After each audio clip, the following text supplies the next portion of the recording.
Bonsoir, j'espère que vous allez bien, Bezrat Hashem. Donc ce soir, on est Parasha Vayishlach, très belle Parasha du Sefer Bereshit. Et on va dédier le cours de ce soir pour la Refoua Shelema du papa d'une de nos amies qui a besoin de notre filote. Si vous n'avez pas encore eu l'occasion de lire des Tehillim, vous pouvez même le faire ce soir parce qu'il a vraiment besoin de notre filote dès maintenant, Bezrat Hashem. Son nom est Abraham Ben Léa. Que Hachem lui donne une Refoua Shelema Bekarov ainsi qu'à tous les malades de Am Israël et bien sûr à Yehoshua Ben Marie, Raphaël Alain Richard Ben Émilie, Frecha Shoshana Bat Chana Gracia, pour dire qu'elle va un peu mieux Baruch Hashem, Florence Esther Bat Myriam, Anna Esther Bat Ayala, Nathan Moshe Chai Ben Myriam. Amen. Et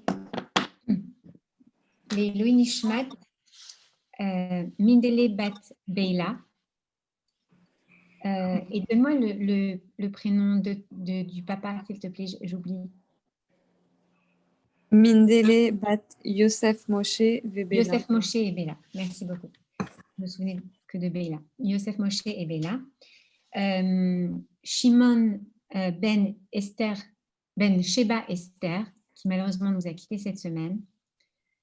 Et Raphaël Ben Clara. Et il me semble que c'est... Si jamais vous pensez à quelqu'un d'autre, dites-moi, parce que j'ai laissé mon petit papier dans un autre livre que je ne retrouve pas. Et tu peux ajouter aussi Yosef Moshe Ben Michael. Pour une Refoua Shelema? Ah non, Leilou Nishmat. Leilou Nishmat, Yosef Moshe Ben Michael. Et Mesodi Batamo, c'est la grand-mère de Johanna et de Leslie. Johanna et Leslie, bien sûr, voilà, c'est ça. Donc, et une Refoua Shelema, une Ilou Nishmat pour la Neshama Théora de c'est Mesodi Batamo. Batamo. Ok. Ok, donc on commence, on va faire un petit... On a squeezé le cours de la semaine passée, en fait, qui était le cours sur la Parasha Vayetse, dans lequel, en fait, on racontait le moment où Yaakov, on quitte, en fait, la Parasha Vayetse la semaine passée, et Yaakov décide de partir de Haran. Ok, vous vous souvenez que qu'est-ce qu'on avait vu dans les dernières parachiotes? Donc, Rivka et Yitzhak se marient, donnent naissance, après avoir attendu de nombreuses années, de naissance à deux jumeaux, qui sont Esav et Yaakov. Okay? Yaakov et nous dit la Torah, sous les tentes, il est un tzaddik, il étudie la Torah, etc. Pendant ce temps, Esav, lui, est plutôt un chasseur matérialiste qui va devenir rapidement un rachat. Okay? Et on voyait, la dernière fois qu'on s'est rencontrés, donc Yaakov qui vient prendre la bracha de Yitzhak, son papa, alors que Yitzhak pensait qu'il allait la donner à Esav, qui était l'aîné, mais Yaakov avait acheté son droit d'aînesse, sa Bechora, avec un plat de lentilles. Okay? Et Rivka dit à Yaakov, je vous fais un très bref récapitulatif, juste pour vous faire comprendre où on en est aujourd'hui. Rivka dit à Yaakov, tu dois maintenant que tu as pris ça, ton frère Esav vient d'apprendre que tu as pris la bracha à sa place, entre guillemets, s'il te plaît, dépêche-toi de partir, enfuis-toi, sinon son courroux va se jeter contre toi et il va te tuer. D'accord? Il veut te tuer, donc pars. Et quand on parle que Esav veut tuer Yaakov, il veut vraiment le tuer. C'est pas comme un frère qui dit à son frère sous le coup de l'énervement, je vais te tuer. D'accord? Non, c'est vraiment, je vais te digouiller, tout ce qu'on veut. D'accord? Donc, Rivka dit à son fils, Yaakov, va chez mon frère Lavan, à Haran, de là où je viens, et tu vas aller te réfugier là-bas. Je t'enverrai un messager lorsque la colère de ton frère sera passée pour que tu puisses revenir en terre de Canaan, en Eretz Israël. Yaakov fuit. Donc, on a vu comment est-ce qu'il est arrivé à Haran. On a vu qu'il est tombé amoureux de Rachel, il voulait épouser Rachel. Il a travaillé pendant 7 ans pour son beau-père Lavan, qui est aussi son oncle, le frère de Rivka. Lavan qui était un entourloupeur, d'accord, qui n'était pas un tzaddik comme Rivka. Et qu'est-ce qui se passe ensuite? Le jour du mariage, Lavan place Léa à la place de Rachel et il se marie avec Léa. Il va devoir travailler 7 ans supplémentaires pour pouvoir avoir le droit de se marier avec Rachel. Okay? Enfin, il se marie avec Rachel et ensuite il doit travailler pendant 7 ans. Et là, donc la semaine passée, à la fin de cette paracha, on voit donc pendant la paracha Vayetze que Yaakov dit, bon ben voilà, ça y est, il est temps maintenant pour moi, ça fait 14 ans que je travaille pour Lavan, il est temps maintenant pour moi, bien plus que 14 ans, pardon, il est temps pour moi maintenant de retourner en terre de Canaan. Okay? Donc, il part avec toute sa famille et il va pour donc déménager et retourner avec son bétail, ses enfants. Donc, je vous rappelle qu'il a 11 enfants, ses femmes, il en a 2, les servantes, tout. D'accord? Si vous vous souvenez, comment on était, nous, quand on est venu emménager à Miami, d'accord? On n'avait pas tout ça, on n'avait pas de bétail, on n'avait pas tous les 11 enfants, les maris, les trucs, les machins, et c'était déjà la folie, d'accord? Alors, imaginez à l'époque. Il part comme ça avec des sortes de caravanes et il va pour rentrer chez lui. Sauf que, il y a un petit truc qui se passe, c'est que Rivka lui avait dit, si jamais tu veux, s'il y en a une d'entre vous qui veut se mettre en vidéo, ça me ferait plaisir de voir une petite tête devant moi. Si jamais tu dois revenir, merci, désolée, c'est juste que je me sens très seule. Alors, si jamais tu dois revenir en terre de Canaan, je t'enverrai d'abord un messager pour dire que le courroux de ton frère s'est calmé, que c'est safe pour toi de rentrer. Okay? Sauf qu'en fait, quand Yaakov décide de rentrer, eh bien, Rivka ne lui a jamais envoyé de messager. Ce qui veut dire que quoi? Eh bien, en fait, son frère est toujours très énervé contre lui et il veut toujours mettre fin à sa vie. D'accord? Donc, on imagine la pression qui pèse, du coup, sur la tête. Vas-y, merci beaucoup, pardon. Sur la tête de Yaakov, puisque, au final, eh ben, il va devoir prendre la responsabilité d'emmener toute cette famille-là à l'intérieur de sa galère avec, comment il s'appelle, avec Esav qui l'attend pour le tuer. Ok? Et la paracha s'ouvre donc comme ça, avec Yaakov qui va se dire comment est-ce que je vais faire pour savoir si Esav m'en veut encore ou non, ou si vraiment il est prêt à me tuer, ou comment est l'atmosphère en tout cas du côté d'Esav, parce qu'il avait très très peur d'aller à sa rencontre. Donc qu'est-ce qu'il fait Yaakov? Eh bien, il envoie, d'accord, il envoie des messagers en avant vers Esav, ok, son frère donc, au pays de Séhir, dans la campagne d'Édom, ok. Donc il envoie ses anges, ses messagers, pour aller vérifier dans quel état d'esprit était Esav. Est-ce que vraiment il faut que je m'attende au pire? Est-ce qu'il s'est un peu calmé? Comment ça se passe? Ok. Et là, eh bien, il apprend que Esav, eh bien, il a toujours envie de le tuer. Il ne lui a pas pardonné. Ok. Et il va l'attendre avec une armée prête pour le zigouiller, comme on dit vulgairement. D'accord? Donc, qu'est-ce que vous feriez, vous? Démutez-vous. Qu'est-ce que vous auriez comme sentiment si vous étiez Yaakov? Qu'est-ce que vous feriez? On rebrousse chemin, on va chez Lavan, le rachat. Qu'est-ce qu'on fait? Zigouille-le avant qu'il te zigouille. Ça, c'est une... Leslie, j'aime bien ta théorie. Zigouille-le avant qu'il te zigouille. Non, ok, non. le problème de Yaakov, c'est que vous le savez. Est-ce qu'il fait le poids contre Esav? Même si c'est pas musclore, on est d'accord. Esav est né d'ailleurs, on dit, il est né déjà homme. Il est né déjà formé, c'est-à-dire qu'il était grand, musclé, poilu et tout. On imagine, d'accord, le bodybuilder. Alors que Yaakov, c'est le Ben Torah qui étudie la Torah sur sa chaise comme ça. Bon, on est d'accord qu'il a travaillé dans les champs pour son beau-père pendant toutes ces années. Donc, on imagine qu'il a dû se muscler un petit peu, mais quand même, et puis surtout, il n'a pas la même hargne, d'accord? Il y a de l'autre côté son frère qui, pendant 30 ans, a rongé comme ça sa rancœur contre lui. Il doit l'attendre avec une haine incroyable. Et là, il y a un verset qui est très surprenant. La Torah nous dit, au verset 8, « Vayira Yaakov me'od, vayetzer lo ». Alors, Jacob il eut très peur, d'accord, et il était plein d'anxiété. Alors, d'abord, c'est la première fois dans la Torah qu'on va nous parler de peur. Okay. Donc, c'est pour ça que moi, ce soir, j'ai choisi qu'on réfléchisse ensemble à la peur. Je trouve qu'en plus, c'est un sujet qui est assez d'actualité.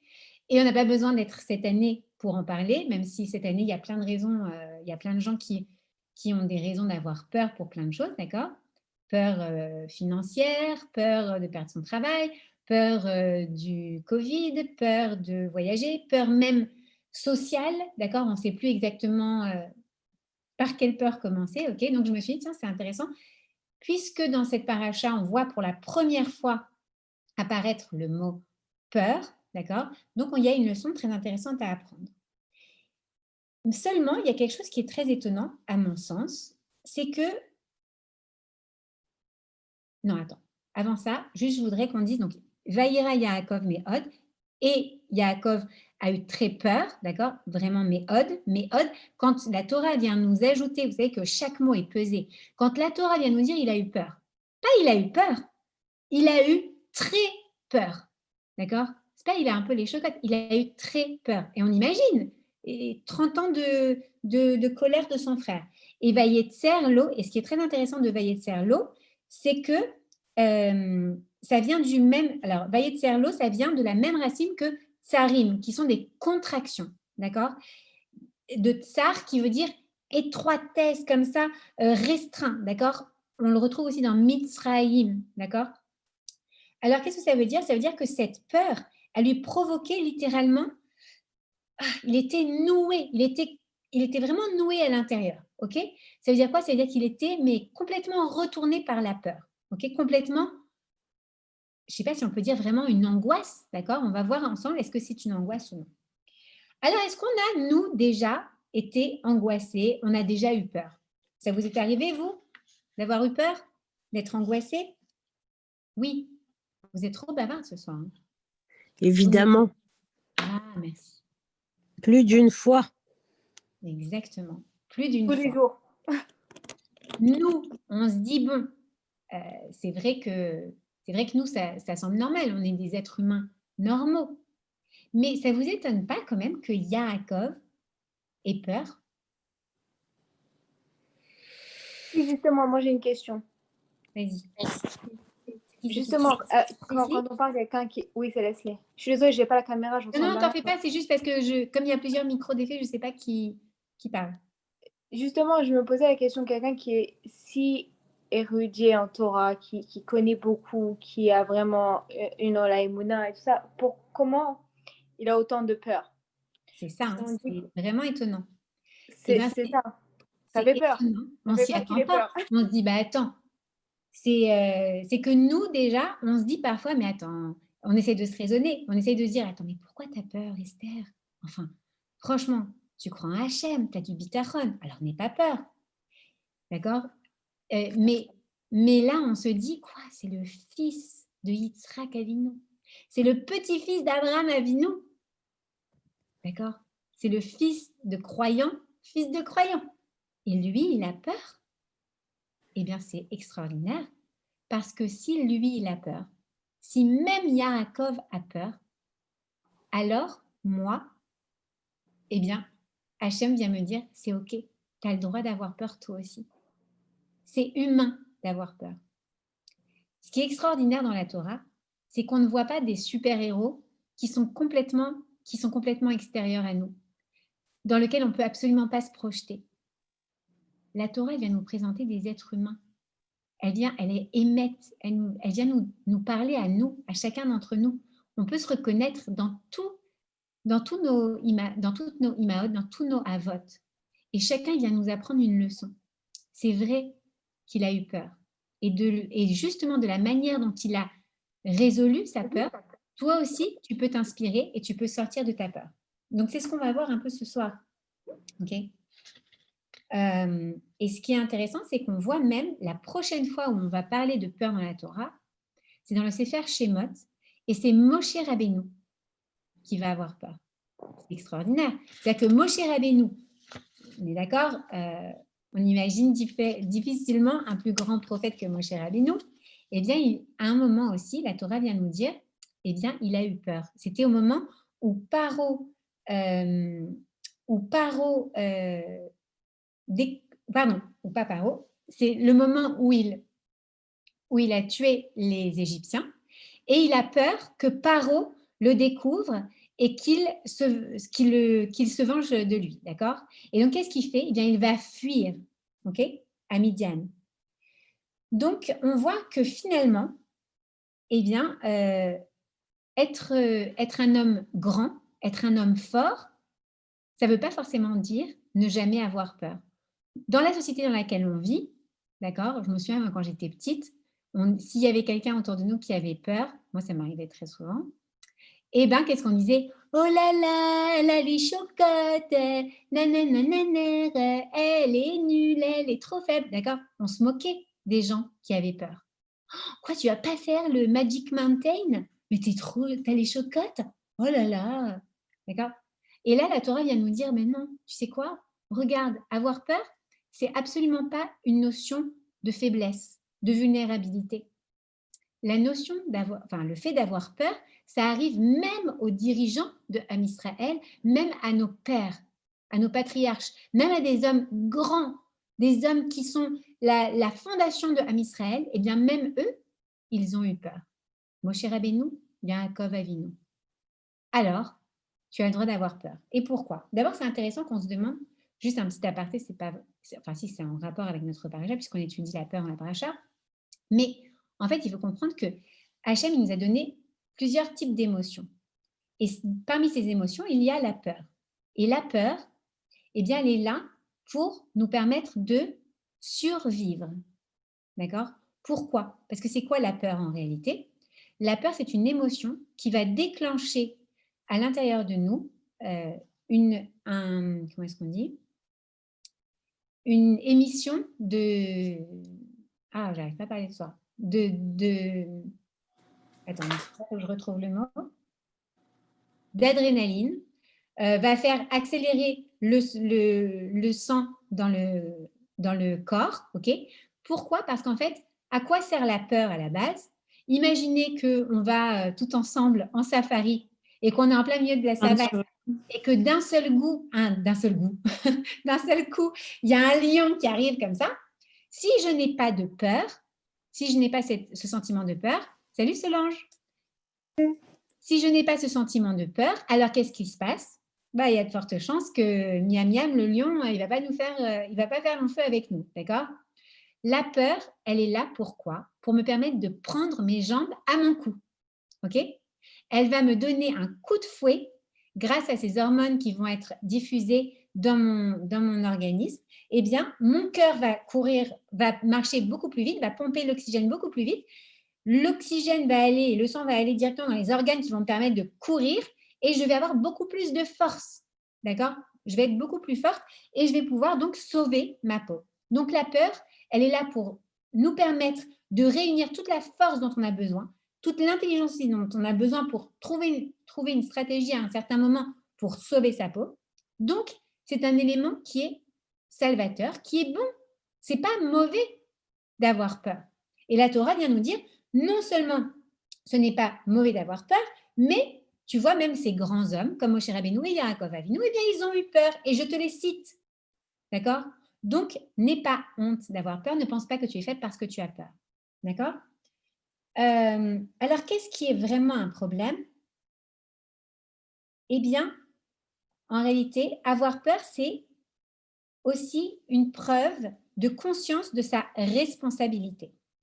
Dans un des Téhilim que nous écrit David Ameller, il nous dit « Ashrei Adam mefached tamid » Heureux l'homme qui a peur toujours.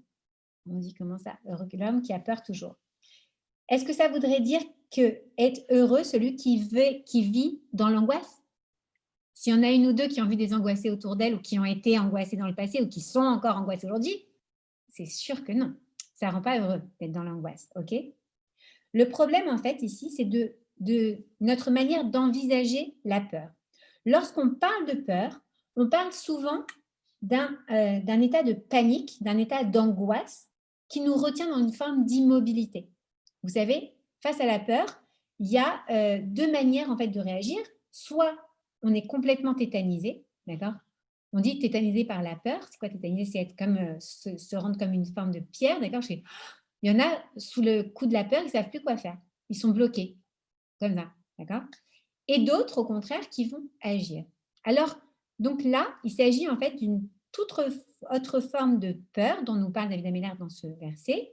Il nous dit, le Téhilim, il vient nous dire, Ashrei Adam mefached tamid. Ça veut dire qu'en fait, si on prend, je ne sais pas si vous voyez, mais si on prend les initiales de Ashrei Adam mefached tamid, ça fait Aleph, Mem, Tav, qui forment le mot Emet, vérité, authenticité. Ça veut dire qu'il y a quelque chose en fait de vrai dans la peur. Celui qui a peur, il est connecté avec le vrai, d'accord? Il ne vit pas forcément dans son monde, ok? Il est quelqu'un qui a finalement conscience des dangers, des responsabilités. Quelqu'un qui a peur, c'est aussi quelqu'un qui est connecté à ses responsabilités et à ce qui l'entoure, ok? Donc en fait, il y a une sorte d'authenticité même chez celui qui a peur, dans cette forme de peur. Mais alors, donc, si on voit que la peur, elle n'est pas néfaste en soi, qu'est-ce qui est néfaste? C'est en fait la manière dont je vais traiter cette peur. Qu'est-ce que je vais faire avec cette peur? Est-ce qu'elle va me tétaniser? Ou alors, est-ce qu'elle va être un tremplin?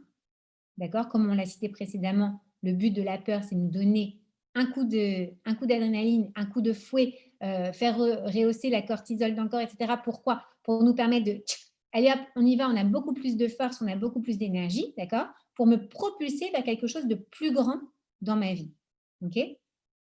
Alors c'est justement ce qu'on va essayer d'apprendre avec Yaakov dans cette paracha de Vaïshlar cette semaine. Donc là, tchic-tchac. Ouais, je raconte, il y a par exemple, si on se réintéresse un petit peu à la notion de peur, il y a différents types de peur. Il y a la peur qui est une peur naturelle, innée, d'accord, avec celle avec laquelle on naît. Vous savez, ou je ne sais pas si vous savez, mais tous les bébés naissent avec avec deux peurs. La peur du bruit, je ne sais pas si vous avez déjà remarqué, mais quand il y a un petit nourrisson qui est là, parfois vous fermez une porte ou quoi que ce soit, il fait comme ça. Il a une réaction d'ouvrir comme ça ses bras. Okay? Et la peur de tomber. Okay? C'est aussi une peur innée chez l'être humain. Et sinon, il y a aussi les peurs qui sont exogènes, qui sont acquises par notre expérience. Donc, c'est les peurs qu'on va nous apprendre à avoir peur. Alors, par exemple, ça peut être un parent ou un éducateur qui va nous transmettre, attention, quand tu vois un lion, ne dis pas « Oh, il est mignon, le petit chat, tu vas aller lui faire un petit câlin. » D'accord? Non, un lion, c'est dangereux. D'accord? Donc, tu dois fuir quand tu vois un lion. Ou alors, ça peut être par une expérience personnelle. L'enfant qui met la main sur la plata une fois, en général, ou qui prend un truc très chaud une fois, ben, il va avoir peur après de cette brûlée. Il a une sensation de douleur. Automatiquement, par lui-même, il apprend de son expérience ça lui fait peur. Okay? Et l'autre chose, c'est par l'observation de l'expérience d'un autre. Et ça, eh bien, c'est par exemple, c'est quelque chose qui peut nous créer beaucoup d'anxiété. Lorsqu'on a, par exemple, on va prendre l'exemple typique de cette année, d'accord? on entend des gens qui ont le Covid et qui attrapent le Covid et qui ont des cas très, très graves, voire des personnes qui partent. D'accord? Et qu'est-ce qu'on se dit? Oh, que Dieu préserve, mais ça fait très peur. Pourquoi ça fait très peur? Ça fait très peur parce qu'on a vu que c'est arrivé de manière dramatique chez certaines personnes et on a peur que ça nous arrive aussi. D'accord? Mais on ne se rationalise pas forcément parfois, ou certaines personnes ne se rationalisent pas en disant parfois, mais il y a aussi plein de gens qui l'ont eu et qui, Baruch Hashem, l'ont eu très, très facilement. Salut Cynthia, bienvenue. Et qui n'ont eu sans trop de dégâts. Alors là, on parle cette année du Covid, mais ça peut être sur autre chose. D'accord? Quelqu'un qui a vu quelque chose à la télé et il s'est dit, par exemple, à un moment, j'ai trop peur de conduire sur l'autoroute parce que j'ai vu un accident sur l'autoroute et que du coup, je me dis, ça peut m'arriver à moi, Chazé Shalom, etc. D'accord? Donc ça, ce sont les peurs qu'on apprend par l'observation de l'expérience de l'autre. Okay? Ça crée une sorte de croyance, des croyances dans lesquelles, en fait, on va parfois s'enfermer. Et ça, c'est un autre problème à propos de la peur. Alors, donc, ce qu'on en fait. Donc, on disait, ouais, le problème, c'est pas la peur, mais c'est qu'est-ce qu'on va faire avec cette peur. Alors, il y a deux options. Si on laisse son imagination, okay, prendre possession de notre émotion de la peur, alors on va se transformer en personne angoissée, inquiète, donc qui n'est pas dans la quiétude, qui n'est pas dans la sérénité. Pourquoi? Parce que sans cesse, mon cerveau va rabâcher cette peur. Et elle va s'imaginer, ah oui, mais attends, mais si je fais ça, et si non, et ça, j'ai peur, et ça, d'accord? On voit, il y a beaucoup de gens, je prenais l'exemple une fois de, comment est-ce qu'il s'appelle celui-là? Michel Drucker. Okay? Michel Drucker, vous le connaissez tous ou pas? Mais oui. Voilà, Michel Oui, Drucker. oui, oui. À tout le monde. Un hypochondriaque. Eh bien, exactement. Il est hypochondriaque. Alors, pourquoi? Moi aussi. Toi aussi. Ben voilà. Ben, peut-être que si Dieu veut, ça va te donner envie de travailler sur ça ce soir. On va voir. Qu'est-ce que c'est? Quel est son problème en fait? C'est qu'en fait, il racontait dans une interview que j'ai vue il y a quelques années qu'il a, donc pas en période de Covid, d'accord, tout le temps un thermomètre à côté de lui et qu'il se prend la température tous les matins, il se prend la tension artérielle, il prend l'oxygène dans le sang, il appelle ses docteurs toute la journée, il est alors que pourtant, Dieu bénisse, c'est quelqu'un qui est en bonne santé, qui fait beaucoup de sport. Je ne sais plus quel âge il a, mais il doit avoir pas loin de 80 ans, je pense. Et il fait beaucoup de sport, du vélo professionnel et tout. Franchement, c'est quelqu'un qui est... Les docteurs lui disent, mais tu as une santé plus qu'admirable. Et là, il dit, oulala, ne me dis surtout pas ça, qu'est-ce qui va se passer si, d'accord? Qu'est-ce qui se passe? C'est qu'en fait, lorsqu'on a une croyance limitante, d'accord, et qu'on se laisse entraîner dans cette croyance limitante, alors notre imagination va créer des centaines de scénarios qui, à chaque fois, vont nous ramener à cette croyance. Ah oui, mais donc c'est sûr que si j'ai... Attends, j'ai senti dans ma main, ça a fait tic, tic, tic, tic. Oh, mais attends, je vais regarder sur Internet. Et vas-y, Internet va te donner des informations pour nourrir ta peur. Et tatati, tatata, d'accord? Et ça ne s'arrête plus. Qu'est-ce que c'est ça? Ça s'appelle, en fait, ça s'appelle de l'angoisse. L'angoisse, c'est en fait une sorte de peur imaginaire dans laquelle on s'enferme et dans laquelle inconsciemment, parce qu'on ne s'enferme pas consciemment, il y a très peu de gens qui ont envie de se faire du mal consciemment, d'accord? Mais inconsciemment, eh bien, notre imagination va sans cesse nous rappeler, on va sans cesse avoir une petite voix qui dit « Ah, mais attention, mais tu sais que... Ah là là, mais tu... » D'accord? Qui va venir sans cesse nous ramener à cette crainte, à cette peur que l'on a, d'accord? Et aux messages négatifs qui sont restés coincés donc, dans notre inconscient. Pourquoi? Parce que tout simplement, l'inconscient, il ne fait pas la différence entre la fiction et la réalité. Ok? Il y a des techniques super qu'on n'abordera pas aujourd'hui parce qu'on a le temps, mais il y a des très très bonnes techniques pour justement, comment est-ce qu'on dit, leurrer l'inconscient et le faire travailler justement sur tout ce qui est problème d'angoisse. Donc, si jamais un jour quelqu'un veut le faire avec moi, avec grand plaisir, ou avec quelqu'un d'autre, je lui présenterai quelqu'un d'autre. Mais vous avez devant vous une ancienne angoissée qui n'est plus une angoissée, Bliaina, et bien au Hachem, ça marche très bien. Donc, ça vaut le coup d'essayer, je vous le dis.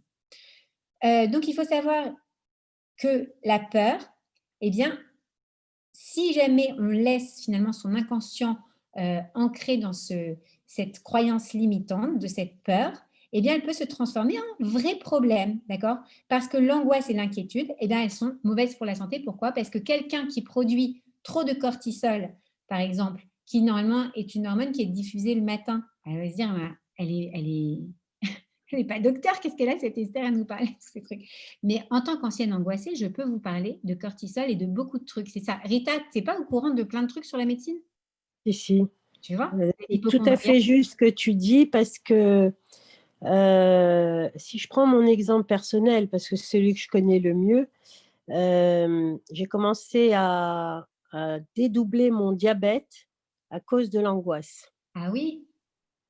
C'est-à-dire que même sans manger quoi que ce soit de néfaste par rapport au diabète, en faisant très attention à ma nourriture, en essayant d'avoir une vie très saine à ce niveau-là, mon diabète continuait de monter malgré un traitement.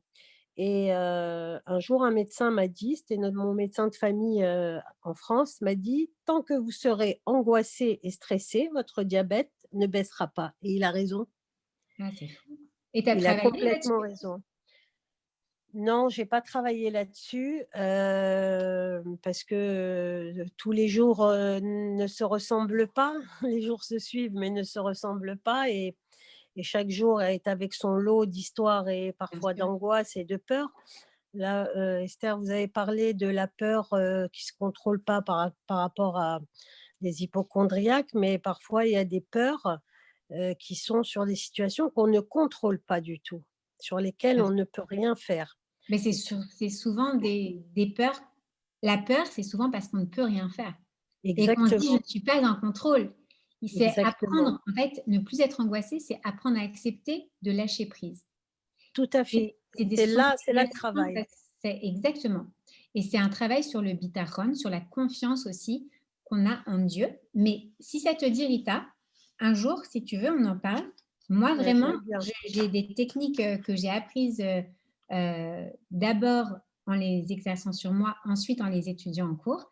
Et je trouve que ça vaut vraiment le coup de le faire parce Ben qu'on oui. se libère réellement de pas mal de galères et de fatigue. Parce qu'être angoissé, c'est très fatigant. Et C'est pour épuisant. des raisons physiques, parce que ça épuise. C'est justement ça, regarde, quand je parlais tout à l'heure de cortisol qui est sécrété quand quelqu'un est angoissé, quand quelqu'un est très stressé, quand quelqu'un a peur, d'accord?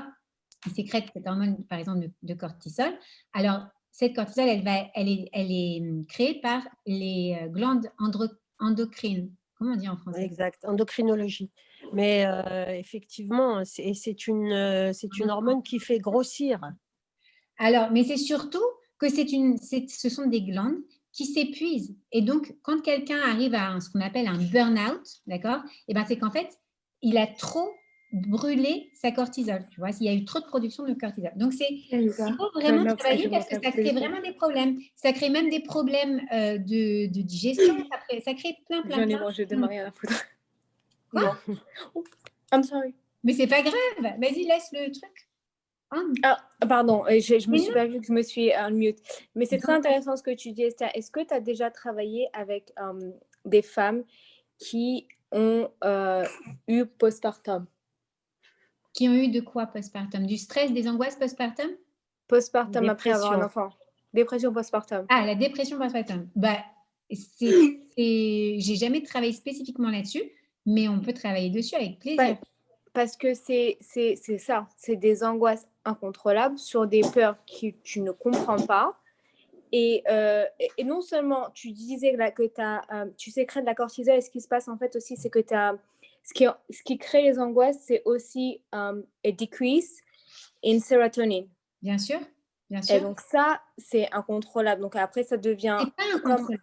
Parce que le C'est début de la incontrôlable. sérotonine, tu peux tu peux te doper en sérotonine. Tu peux faire des choses qui vont t'apporter du bien-être, qui vont t'apporter de la C'est ça, donc après, ça devient Il faut chemical apprendre- imbalance. Exactement. En fait, il faut apprendre à se connaître et il faut apprendre à se parler. Mais tout ça, si vous voulez vraiment, on peut faire Ouais. un petit séminaire là-dessus. Si, si. Et c'est vraiment des choses qui sont très, Très très intéressant. importantes parce que ça permet de changer le bien, ça augmente le bien-être. On se sent beaucoup mieux, on se sent libéré, on digère mieux, on mange mieux. C'est vrai que certaines personnes me disent même qu'elles maigrissent quand elles ne sont pas angoissées. Alors, je ne sais pas si c'est parce que c'est des gens qui mangent davantage, mais c'est surtout parce que le stress joue sur le moral, sur le sommeil, et que quand on ne dort pas bien, de toute manière, on diminue son système immunitaire, on a tendance à stocker des graisses, etc. Donc, ce n'est pas bien. Bon, on dérive un vrai. petit peu de notre salut Sandrine, Complètement, ah là ouais. là, trop sympa de te voir. Enfin, je ne te vois pas, mais je te lis. Et du coup, vraiment, c'est des choses sur lesquelles il est très important de travailler.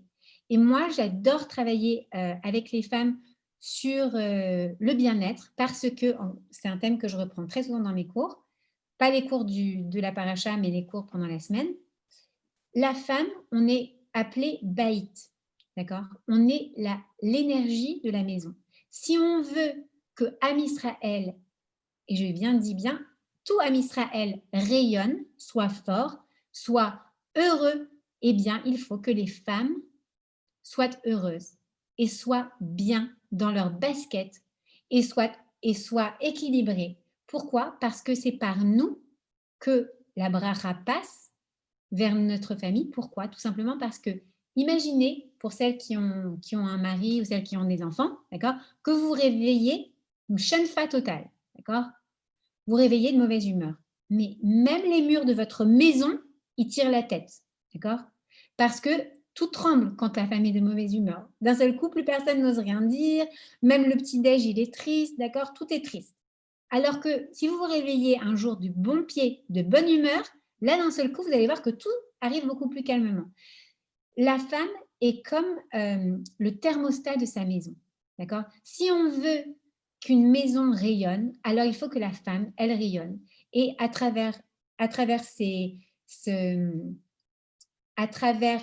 travail sur les angoisses, sur le bien-être, sur le fait de connaître sa féminité, de savoir où est sa place, d'être bien dans son couple, etc., d'être bien dans son intimité aussi avec son mari, eh bien tout ça permet en fait de créer un environnement qui va permettre à la femme de fleurir, de s'épanouir, et du coup à sa famille également, et du coup, eh bien, par répercussion, à faire une sorte de chaîne comme ça. Donc c'est très très intéressant de pouvoir travailler là-dessus.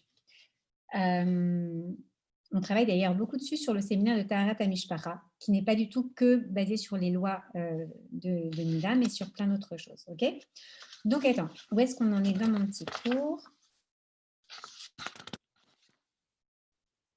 Attends, on passe là. Excusez-moi, j'ai raté des portes. « 5, 6, 7, 8.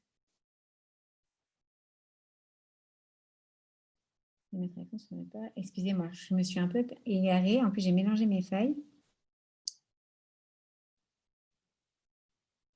Ah oui, c'est ça. Ok. Alors, on disait, comment est-ce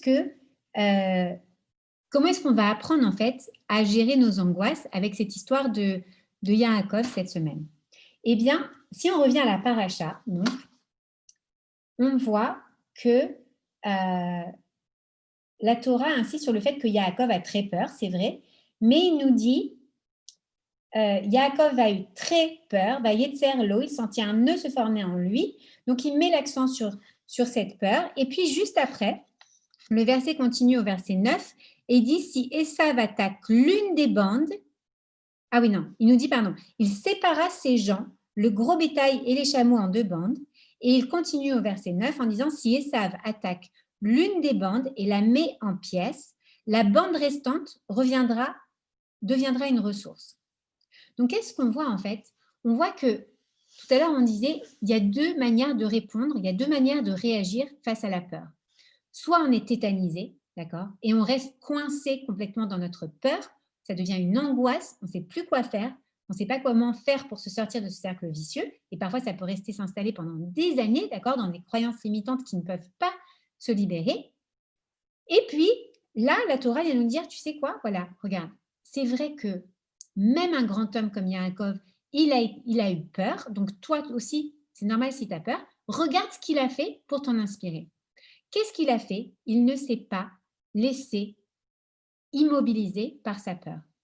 Immédiatement, il sépara ses gens, d'accord? Donc, on se rappelle il a déménagé de chez Lavan pour repartir en terre de Canaan. Il est arrivé avec toutes ses possessions, avec ses chameaux, son bétail et ses trucs et ses enfants et tous ses serviteurs, etc. Et ses femmes. Donc, il y a vraiment une tonne de gens avec lui. Il sait maintenant que Esav est là avec ses bataillons pour l'éliminer. Il se dit, ouh là là là là, Walia, qu'est-ce que je vais faire? J'ai très très très très peur, j'ai mal au ventre. Ah, tout de suite, il faut que je réfléchisse à une stratégie pour sauver le maximum de peau. Parce que non seulement il avait peur pour lui, mais en réalité, Yaakov avait peur pour les siens. D'accord? Il n'est pas égoïste, il se dit, mais attends, qu'est-ce que je vais faire pour sauver la peau de toute ma famille? D'accord? Et donc, qu'est-ce qui se passe? On va voir d'ailleurs aussi, enfin, je ne sais pas si on verra ce soir, mais qu'il a eu peur aussi pour sa fille Dina. Mais ça, c'est une autre chose. En tout cas, qu'est-ce qu'il fait immédiatement? Il prend en main la situation. Il sait qu'il a peur de cette chose, il prend immédiatement en main la situation. Qu'est-ce qu'il fait? Il se bouge. D'accord? Or, il y a quelque chose de très intéressant en hébreu. Lorsqu'un mot est écrit en hébreu, eh bien, la peur, par exemple, se lit parad. D'accord? Quand on le lit en hébreu, si on le lit à l'envers, eh bien, ça nous donne en fait, comment est-ce qu'on peut dire, le sens contraire du mot. D'accord? Or, dachaf en hébreu, ça veut dire justement une poussée, une impulsion. D'accord? Donc, si on veut sortir vainqueur de la peur, si on veut sortir de l'immobilisme dans lequel peut nous plonger cette peur, eh bien, Yaakov vient nous apprendre quelque chose. Il faut bouger. Il faut s'obliger à avoir cette impulsion qui va nous permettre d'agir. D'accord? Parce que c'est au moment où j'ai peur que, en fait, Hachem me donne la possibilité de décupler mes forces pour agir. Je peux me servir de cette peur que j'ai pour agir avec encore plus de force. Je vais vous raconter l'histoire que j'ai déjà racontée parfois de la mère d'une de mes copines avec qui je partais souvent en vacances quand j'étais petite. D'accord? Donc, sa mère aujourd'hui, je vais lui donner un nom, Stam, ce n'est pas son vrai nom, mais on va l'appeler Brigitte. D'accord? Donc, Brigitte est grand-mère. D'accord? Et elle a la responsabilité pendant les vacances de ses petits-enfants. On est dans une résidence où les gens circulent en petite voiture golfette, d'accord? Et Brigitte dit à ses petites filles, bon, bah, on va partir bientôt pour aller au restaurant, je ne sais pas trop quoi, bon bref. Les petites filles sortent et à ce moment-là, il y a une autre dame dans une golfette qui veut aller de l'avant, mais malheureusement, elle ne sait pas bien conduire, elle fait marche arrière et elle percute les petites filles de Brigitte, d'accord, dont une reste coincée sous la voiture parce que la dame qui était en train de conduire et qui ne sait pas bien conduire, elle a eu tellement peur quand elle s'est rendue compte qu'elle a renversé les deux petites filles, mais en particulier une, qu'en fait, elle s'est immobilisée, elle est restée tétanisée et elle a laissé la voiture sur la jambe de la petite fille. Brigitte, donc la grand-mère, voit ça. Maintenant, c'est une jeune grand-mère qui doit avoir 65 ans, un truc comme ça, mais quand même, bon, c'est pas musclore, d'accord? Et elle arrive, elle court, elle soulève la golfette, elle pousse sa petite fille et elle relâche la golfette. Elle soigne sa petite fille et une fois ça fait, donc entre-temps, il y avait eu un attroupement, d'accord? Et tous les gens qui étaient autour d'elle lui disent, mais bon, maintenant la petite fille, ça va, il y a les paramédics qui sont arrivés, qui lui ont fait les bandages, etc. Et après, Brigitte commence à pleurer, une fois que tout est bien terminé. Elle commence à sentir vraiment l'émotion sortir d'elle. Et elle dit, mais j'arrive pas à croire que j'ai pu faire ça. elle se dit, est-ce que j'ai encore la force de soulever cette voiturette? Et là, elle va et elle essaie de toutes ses forces et elle n'y arrive pas. Elle n'y arrive pas. Pourquoi?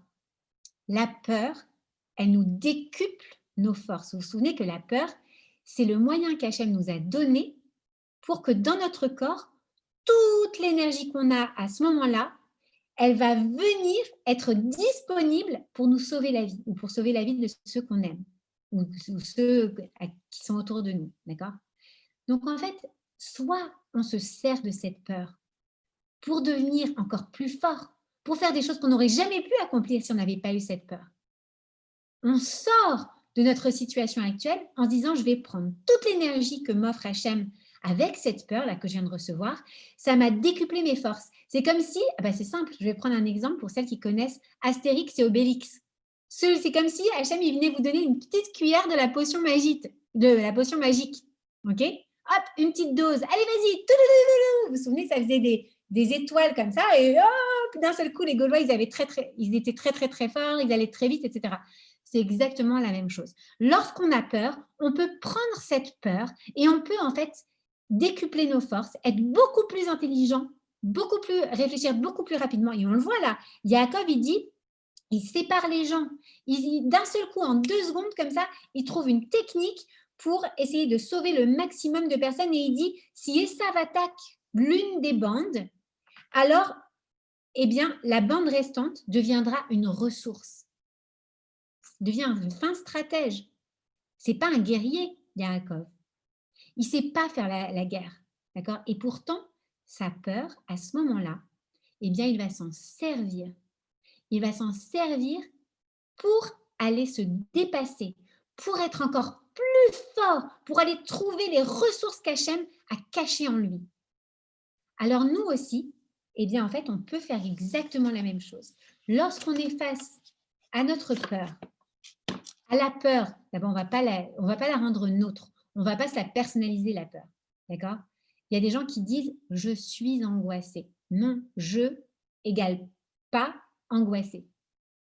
J'ai tendance à avoir des angoisses, mais je ne suis pas angoissée. Si on se définit par ça, alors oui, on le devient.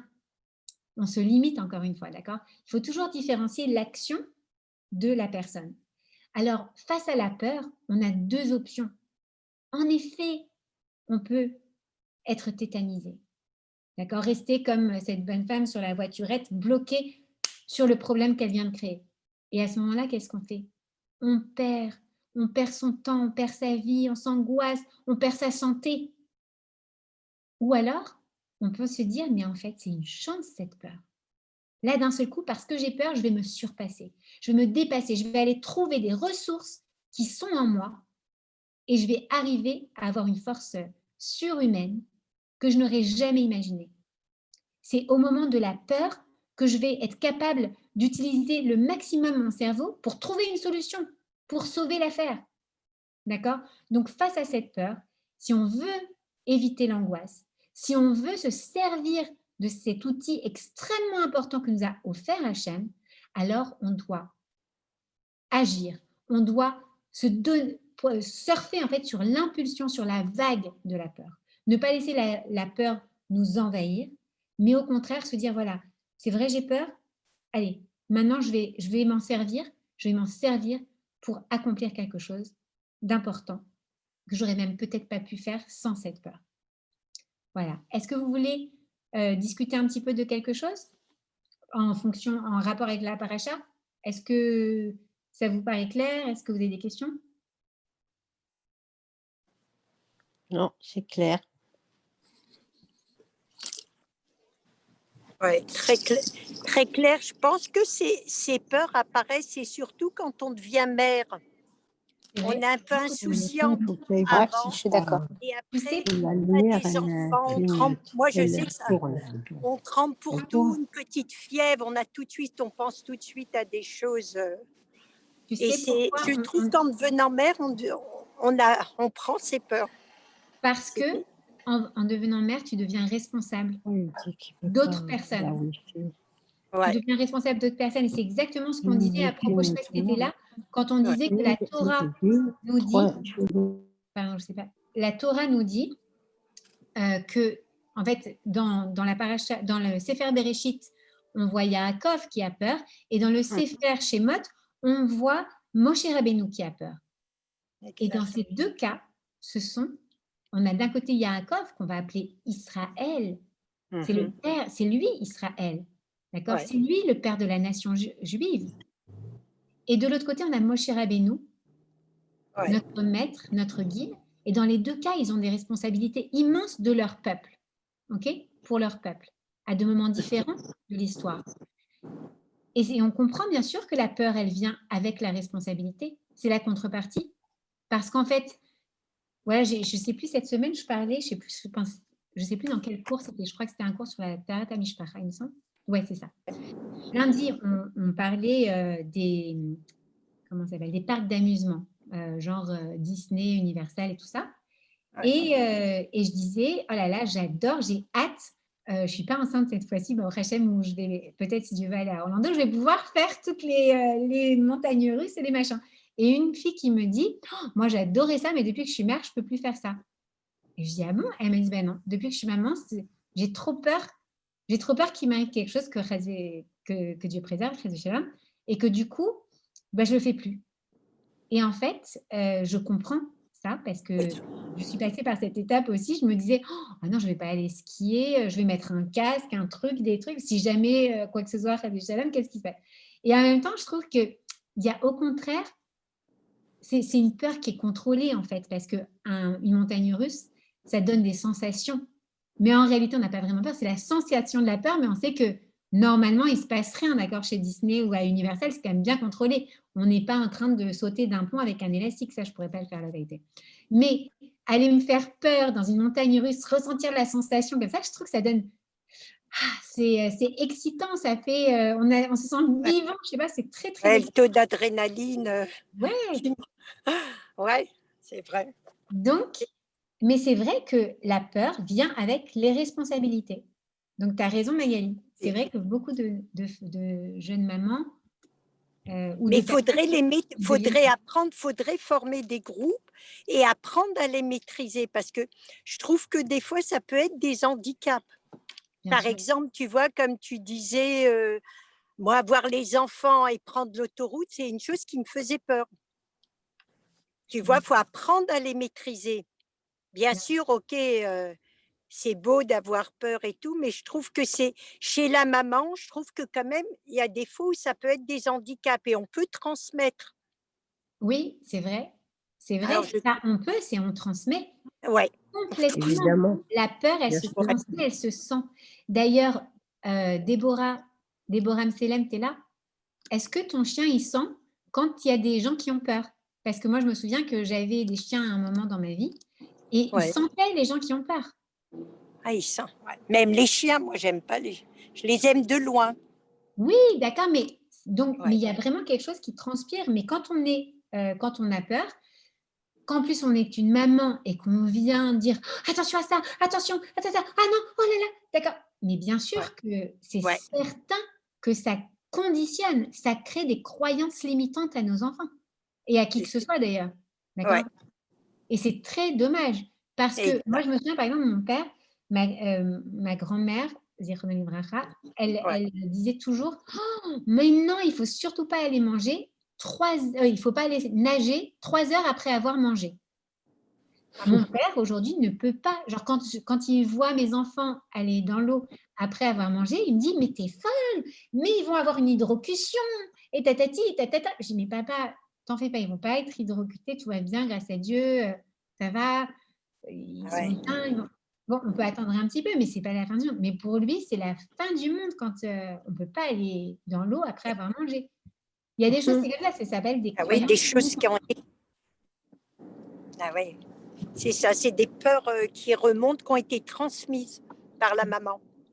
Ouais. Et même après, parfois, c'est dur de s'en détacher. Bien sûr. Inconsciente.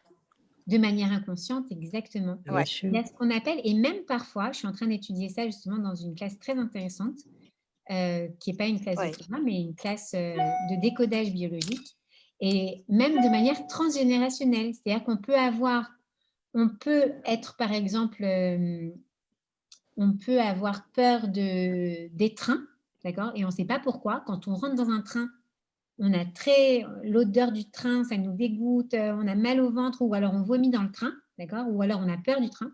Et pourtant, on ne sait pas pourquoi. On va faire une étude et en réalité, on a eu des grands-parents qui étaient déportés. Ils nous en ont jamais parlé.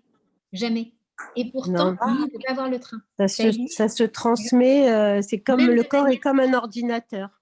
Exactement. Et Incroyable. il emmagasine des choses. Et ça existe vraiment. Il y a moi, j'ai connu le cas d'un homme qui a perdu son papa quand celui-ci avait 30 ans.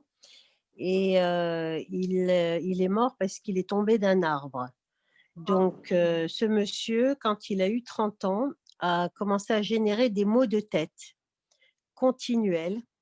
Il est allé voir tous les médecins, il a fait tous les examens possibles, Elle rien. était tombée sur la tête de l'arbre. Et il est allé, on lui a conseillé d'aller voir quelqu'un qu'on connaît, qui est un ami qui est ostéopathe de formation et qui travaille beaucoup sur ça justement, et qui lui a demandé de se rappeler s'il n'y avait pas eu d'incident dans sa vie, mais pas que dans la sienne, également dans celle de sa famille, sa mère, son père, peu importe. Et donc, il lui dit non, je n'ai pas souvenir, et il s'en va de chez lui, et il le rappelle 2 heures après, en lui disant, mais oui, mon père est décédé à l'âge de 30 ans en tombant d'un arbre. Il lui dit, ben voilà. Et quand il a travaillé là-dessus, ses maux de tête sont partis.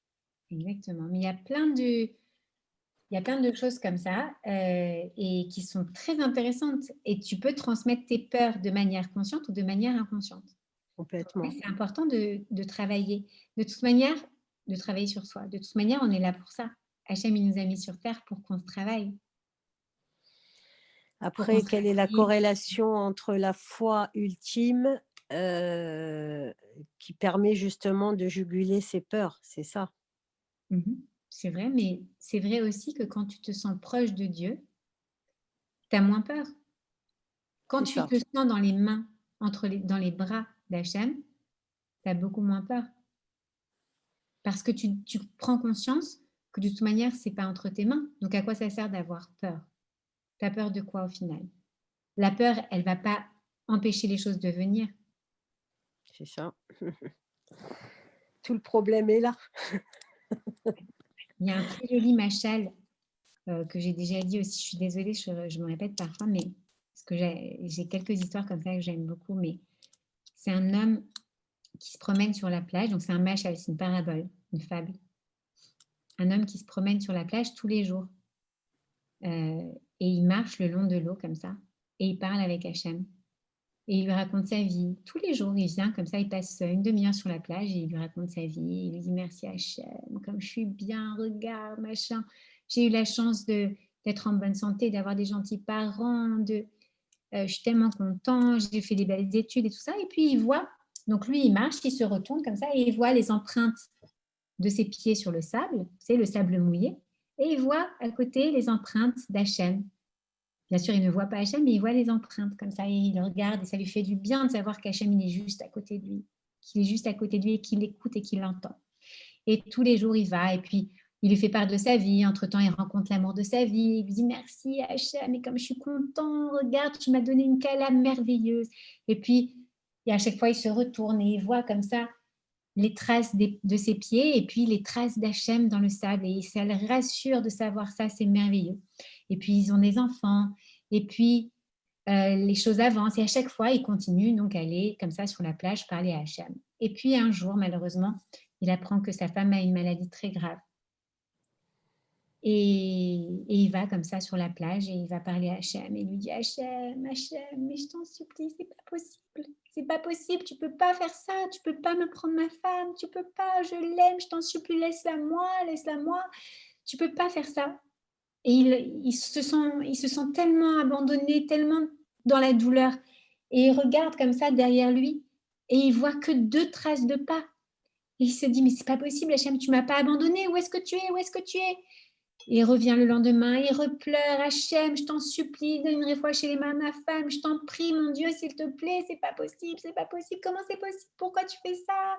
Et je te vois pas, t'es pas là, je me sens seule, tu m'as abandonnée. Et il voit pas comme ça les traces il ne voit que 2 traces sur le sol, sur le sable. Et puis, Baruch Hashem, la situation de sa femme s'améliore et il revient sur la plage et il dit Hachem, merci Hachem, merci mon Dieu, oh là là, je voulais vraiment te remercier d'avoir sauvé ma femme, de m'avoir redonné ma femme en bonne santé. Et là, il se retourne et il voit de nouveau 4 traces sur le sol, enfin 4 traces de pieds sur le sol. Et il dit, mais je ne comprends pas, je ne comprends pas comment c'est possible que dans les moments les plus difficiles, quand je viens pour te parler de choses et te remercier, tu es là, et quand je viens pour te parler de problèmes, tu n'étais pas là, tu m'avais abandonné. Et il lui dit, mais non mon fils. Et Hachem lui répond, mais non mon fils, quand tu ne voyais que 2 traces de pas, c'est parce que je te tenais dans mes bras. Il le prenait dans ses bras. Dans les moments où on est perdu, dans les moments où on est dans la douleur et qu'on prie à Hachem, et que parfois on se sent même seul, on se dit mais c'est pas possible, mais où est-ce dans cette situation, qu'est-ce qui se passe, où il est? Hachem nous prend dans ses bras. Et si on se sent dans les bras de notre Père, Hachem, eh ben on doit être en confiance à tout moment. Si vous demandez à un enfant, petit enfant, d'accord, dans les bras de sa maman, vous demandez à sa maman, ok, qu'est-ce que tu as fait aujourd'hui? Ah ben voilà, ce matin j'ai déposé les autres enfants à l'école. Ensuite, ensuite je suis allée au supermarché. Ensuite, je suis allée et elle avait son bébé dans le baby bjorn comme ça, d'accord, à chaque fois contre elle. Et si on pouvait demander au bébé, et toi, qu'est-ce que tu as, où est-ce que tu as été aujourd'hui? Moi, j'étais dans les bras de maman. J'étais dans les bras de maman. Peu importe qu'il ait été dans la voiture, qu'il ait été dans le supermarché, qu'il ait été à l'école, lui, il était dans les bras de maman. Si nous aussi, on est capable de se sentir exactement comme un enfant dans les bras de son père, alors peu importe les adversités, bien sûr qu'elles ne sont pas évidentes, et bien sûr qu'il y a des choses terribles qui méritent qu'on ait peur. Et d'ailleurs, même on l'a vu aujourd'hui, Yaakov Avinu a eu peur.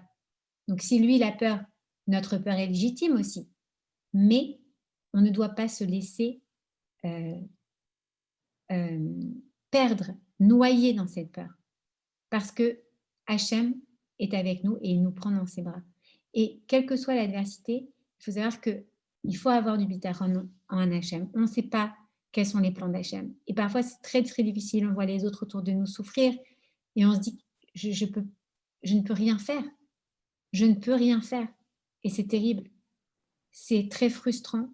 C'est affreux de voir les gens qu'on aime souffrir et de ne pas pouvoir faire quoi que ce soit pour les soulager. La seule chose qu'on peut faire parfois, c'est prier. Faire des cours de Torah, prier, faire des œuvres de bienfaisance pour eux, pour leur mérite. Mais tout ça, ce n'est pas entre nos mains. Et aujourd'hui, plus que jamais, je pense, dans cette situation, en 2020, s'il y a une leçon qu'on a tous appris, c'est qu'il n'y a pas de logique. Il n'y a pas de... On ne peut rien contrôler. Tout est entre les mains d'Hachem, réellement. Même les plus grands scientifiques disent, s'il y a une chose que je sais, c'est que je ne sais pas. Tout à fait. C'est une sacrée leçon de vie, ce Covid, à tous les niveaux. Ouais. Parce que même par rapport à relativiser, à prioriser, qu'est-ce qui est le plus important finalement dans sa vie? On est pris par les soucis du quotidien, gagner sa vie, ça marche pas, la maison, et on court après 10 lièvres en même temps. Et en réalité, qu'est-ce qui est le plus important depuis que ce Covid existe? C'est que l'on soit en bonne santé, que nos enfants soient en bonne santé, que du coup, on a beaucoup plus de temps à partager avec sa famille et avec ses enfants, surtout, et qu'on se rend compte que on avait l'esprit pris par tellement d'autres choses qu'on a oublié l'essentiel. C'est vrai. Et ça a été, moi, je trouve que vraiment, vraiment, pour nous qui avons la foi et qui croyons fortement en Dieu et qui sommes très, très attachés à cette identité, il est vraiment là, quoi. Le Covid, c'est une histoire. C'est une leçon que Dieu nous donne. C'est vrai. De toute manière, dans chaque épreuve, on en parlait dans le Téhilim, dans le cours sur le Téhilim cette semaine, chaque épreuve est une leçon, en fait. Chaque épreuve, aussi petite soit-elle, est une leçon. C'est certain que celle où on est cette année, je pense, a fait changer les choses pour beaucoup de monde. A remis beaucoup d'humilité dans le monde et nous a permis de, ouais, comme tu disais, de se préoccuper des priorités, de remettre en place nos priorités. Exactement. Alors après, chacun Là, ses tu vois, il y a priorités. une priorité aussi, c'est prendre soin de soi, Rita. Et prendre soin de soi, ça commence aussi par le fait de mieux se connaître. Et quand on se connaît mieux, si on a quelque chose sur lequel on peut travailler pour être plus heureuse et pour être mieux et mieux rayonner autour de soi, il faut le faire. Oui, ça, je suis d'accord. Ça, je l'entends beaucoup, beaucoup. Non, mais c'est pas facile, hein. C'est vrai que c'est pas facile. Mais c'est Il n'y a pas rien de plus difficile facile. que de se changer. On a tellement envie de dire aux autres, ça va, changez-vous, vous. Mais nous, ah non, on n'a pas envie de se changer, c'est dur. Mais pourtant, c'est aussi ce que Hachem attend de nous, qu'on se change, qu'on arrive à travailler sur les choses et surtout si on en a conscience. Tu vois, parfois, on n'a pas forcément conscience. C'est dur d'en prendre conscience. Mais là, quand on en a conscience, c'est important de travailler dessus. Et c'est d'autant plus dur quand on a conscience du travail que l'on doit faire et que l'on se doit de faire. J'ai pas retenu, je suis désolée, le prénom tout à l'heure de la dame quand on parlait de la famille et que justement on disait la répercussion de nos émotions sur nos proches, mais c'est une évidence. Et en tant que femme, en tant que mère au sein d'un foyer, l'humeur de la mère et l'humeur de l'épouse, elle impacte terriblement dans sa maison et sur ses enfants comme sur son mari, hein, c'est une évidence. C'est vrai. Après, moi, je dis souvent à mes enfants qui sont un peu grands aujourd'hui, je leur dis, après tout, je ne suis qu'un être humain et j'ai des défauts, donc il faut savoir m'accepter avec mes plus et mes moins. Mais ça, on ne peut pas le dire quand ils ont 5 ans, 6 ans, jusqu'à l'adolescence, c'est une notion qu'ils ne comprennent pas forcément. Mais mettre des mots sur les choses, c'est aussi important. C'est vrai. Bon, je parle beaucoup, alors il faut m'arrêter là. Non, pourquoi? Moi,